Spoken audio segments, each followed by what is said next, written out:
नमस्कार दोस्तों।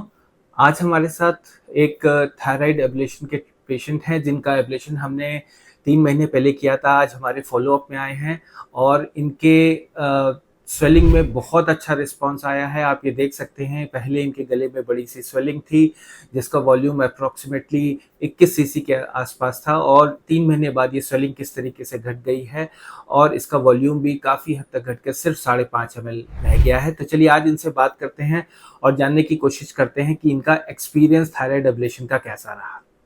हमारे पेशेंट शकुंतला जी के हस्बैंड से बात करेंगे और इनसे पूछते हैं कि ये बताइए कि जब शकुंतला जी को क्या गले में प्रॉब्लम थी जिसकी वजह से आपने किसी भी ट्रीटमेंट को कराने की सोची थी? उनको क्या दिक्कतें आ रही थी? सर नमस्कार। सबसे पहले ये हुआ था, इनके गले में प्रॉब्लम हो रही थी, तो हमने अन्य डॉक्टर को भी दिखाया था। तो इनके गले में यहाँ से गाँठ उठ रही थी, थायराइड गाँठ थी, तो नसें इनके टाइटनेस हो रही थी, स्वेलिंग काफ़ी थी।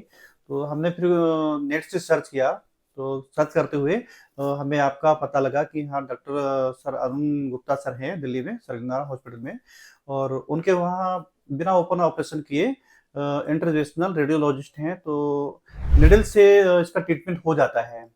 तो ये तरीका हमें सबसे अच्छा लगा और इसीलिए फिर हमने आपसे कॉन्टैक्ट किया। फिर आपके द्वारा इनकी जो भी इंटरवेंशनल रेडियोलॉजिस्ट जो भी तरीके होते हैं, उनसे सर्जरी हुई और वो काफ़ी आराम महसूस कर रही है। सो होपफुली आपने इंटरनेट पे देखने से पहले आप किसी दूसरे डॉक्टर या सर्जन से मिले होंगे, तो उन्होंने आपसे क्या ट्रीटमेंट ऑप्शंस डिस्कस किए थे? जी हाँ सर, हमने कई डॉक्टरों से मिले, उनसे बातचीत की। लेकिन अधिकतर लोगों ने हमें ओपन सर्जरी के बारे में ज़्यादा बताया था और ये बताया था कि ये जो थायराइड ग्रंथि है, ये निकालनी पड़ेगी। तो उससे अच्छा तरीका हमें आपका ये अच्छा लगा कि गाँठ भी नहीं निकालनी पड़ेगी और उसका ट्रीटमेंट भी हो जाएगा और ऐसा हुआ भी सर। चलिए बहुत अच्छी बात है। तो जब आप सर्जन से मिले थे तो सर्जन्स ने आपको सर्जरी के क्या कॉम्प्लिकेशंस डिस्कस किए थे? कुछ इस बारे में आपसे डिस्कशन हुआ था उनका? हाँ सर, वॉइस के बारे में बता रहे थे कि इनकी वॉइस जो है वो सही भी रह सकती है और थोड़ी बहुत डिसबैलेंस भी हो सकती है। सो आपके ट्रीटमेंट को 3 महीने हो गए हैं। वॉल्यूम रिडक्शन थायराइड नोड्यूल का जो पहले 21 सीसी था वो घट के 5.5 सीसी हो गया है। ऑलमोस्ट 75% वॉल्यूम रिडक्शन, गले की स्वेलिंग भी काफ़ी हद तक खत्म हो गई है। तो क्या आप इस ट्रीटमेंट से सैटिस्फाइड हैं? बिल्कुल सर, पूर्ण सैटिस्फाई हैं। सो अ, जब आप दूसरों को भी रिकमेंड करेंगे कि आपको सर्जरी के बजाय इसी थर्मल एब्लेशन थायराइड नोड्यूल्स के लिए जो होता है उस पे जाना चाहिए? बिल्कुल सर, आपका ये तरीका सबसे अच्छा तरीका है, इससे पेशेंट को परेशानी भी नहीं होती है और रिकवरी भी आसानी से हो जाती है। तो मुझे तो लगा ये सबसे अच्छा तरीका है और मैं बताता भी हूँ लोगों के लिए और मुझे उम्मीद है कि और लोग भी इससे ट्रीटमेंट का लाभ उठाएँगे। आप कहाँ के रहने वाले हैं? सर, मैं खटीमा उत्तराखंड का रहने वाला हूँ। दूर-दूर से पेशेंट हमारे पास आते हैं इस थायराइड एब्लेशन प्रोसीजर के लिए और कंप्लीटली सैटिस्फाइड होके जाते हैं। अ, इससे इस ट्रीटमेंट कराने से पहले आप किन-किन हॉस्पिटल्स में गए थे ये जानने के लिए कि क्या ट्रीटमेंट ऑप्शंस अवेलेबल हैं?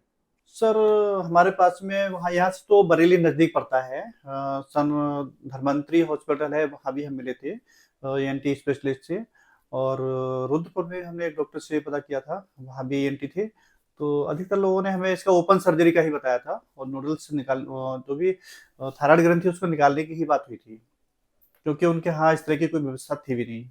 चलिए अब हमारे जो पेशेंट हैं शकुंतला जी उनसे बात करते हैं कि उनका कैसा एक्सपीरियंस रहा जब थायराइड एब्लेशन उनका हुआ, तो पूरे दिन का उनका एक्सपीरियंस कैसा रहा? उनको कैसा अनुभव हुआ ड्यूरिंग थायराइड एब्लेशन? सर, मुझे पहले तो बहुत डर लग रहा था कि पता नहीं कैसे क्या होगा, मतलब थोड़ी घबराहट टाइप की हो रही थी। पर जब वहाँ मुझे ले जाया गया तो वहाँ मतलब ऐसी कोई मुझे ज़्यादा दिक्कत महसूस नहीं हुई। थोड़ा यहाँ पर सुन्न कर दिया गया, फिर निडल से मुझे तो पता ही नहीं क्या चल रहा है, क्या नहीं चल रहा है। मैं तो बस बात करती रही, मुझे लगा कि पता नहीं क्या होगा, पर ऐसी कोई दिक्कत नहीं हुई मुझे। लगभग और कितनी देर का आपका प्रोसीजर रहा? लगभग 25 मिनट। अभी जो आपके पहले गले के नसों की स्थिति थी, नसों में पेन होता था, उसकी क्या कंडीशन है? उसमें कुछ इम्प्रूवमेंट देखने को मिला है? में तो अब तो बहुत फ़ायदा है मुझे। पहले तो मुझे लगता था कि मेरा बीपी हाई हो रहा है बिल्कुल। सिर में दर्द होता था, नसें खिंचती थी और थोड़ी-सी भी गले में अगर दिक्कत होती थी तो गाँठ मुझे ऐसा लगता था कि इसमें ही कोई दिक्कत हो रही है मुझे, इस टाइप की। अब तो मतलब बहुत ही फ़ायदा है मुझे यहाँ से। ओके। और जो सूजन थी वो आपको अब किस हद तक जो है पूरी गायब दिख रही है? मतलब काफी हद तक तो सही है, कुछ है थोड़ी सी अभी, हल्की सी फील होती है आपको कि वहाँ हल्की पे सी है जी अभी, जी तो अभी थोड़ा टाइम लगेगा इसको जी भी जी सही होने देखिए में। अभी आपके 3 महीने हुए हैं, जी ऑलमोस्ट 75% इम्प्रूवमेंट है। मुझे लगता है ये फर्दर नेक्स्ट 3 महीने में और रिड्यूस होगा, और जो आपको हाथ से फील होता है, बाहर से देखने में तो कुछ नहीं पता लगता, ना, लेकिन बाहर जो से कुछ नहीं पता लगता है। हाँ, तो जो हाथ से फील होता है ये भी कुछ ही महीनों में चला जाएगा। जी तो आप हमारे दर्शकों को रिकमेंड करेंगे कि सर्जरी के बजाय आपको इसी प्रोसीजर पे जाना चाहिए? बिल्कुल सर, मैं तो सभी को सर बताती हूँ कि मुझे जो मेरे मिलने वाले हैं उनसे भी मैं कहती हूँ कि उनके साथ का कोई हो, अगर ऐसी कोई समस्या से कोई हो परेशान थायराइड से, तो वो मतलब यहाँ आए, अपना ट्रीटमेंट करवाए, क्योंकि इसमें ना ओपन सर्जरी कुछ नहीं है, ना इसमें कोई दिक्कत है, और 1 दिन के बाद तुरंत मतलब उसको डिस्चार्ज कर देते हैं यहाँ से। एक ही रात रुकना हुआ मुझे। तो देखा दोस्तों आपने कि हमारे पेशेंट बहुत ही सेटिस्फाइड रहते हैं इस प्रोसीजर से, और डेफिनेटली सारे बिनाइन थायराइड नोड्यूल्स पेशेंट्स को रिकमेंड करते हैं कि thyroid ablation is the treatment for benign thyroid nodules, और उनकी प्रॉब्लम्स बिना सर्जरी के, बिना स्कार, बिना एनेस्थीसिया के कंप्लीटली दूर हो सकती है। धन्यवाद।